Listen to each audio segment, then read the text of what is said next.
جناب پروفیسر عبدالعزیز نجم صاحب کو کہ وہ بھی مختصراً اپنے خیالات کا اظہار کریں۔ السلام علیکم۔ وعلیکم السلام۔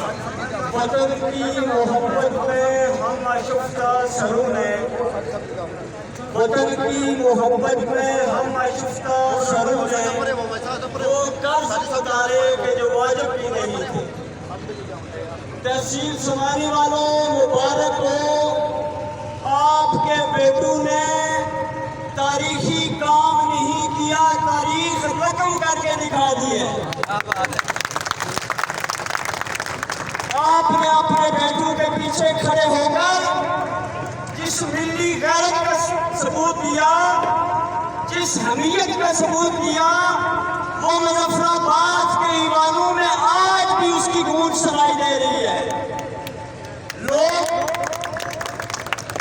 مظفر آباد تک سمانی کا چوکی بولتا ہے، اور سمانی والوں کو تو بچ سے لے کر نیلم تک جو محبت کرنے والے غریب لوگ ہیں وہ سلام پیش کرتے ہیں۔ آپ سب کو سلام۔ یہ میری کاوش نہیں تھی، یہ اسلم عابد اسلم کی کاوش نہیں تھی، یہ قاسم کی کاوش بھی نہیں تھی، یہ فاروق کی بھی نہیں تھی، یہ جناب وجاہت کی بھی نہیں تھی، یہ میرے شیر چودھری لطیف کی بھی نہیں تھی، یہ آپ سب کی کاوش سے ممکن ہوا۔ یہ ساجد صاحب سب سے زیادہ کنٹریبیوشن کا ہے۔ ایک چھوٹا بچہ یونیورسٹی میں پڑھنے والا قاسم، وہ بھی آپ کے حقوق کی جنگ لڑنے کے لیے جیل میں تھا۔ آپ سب کو مبارک ہو،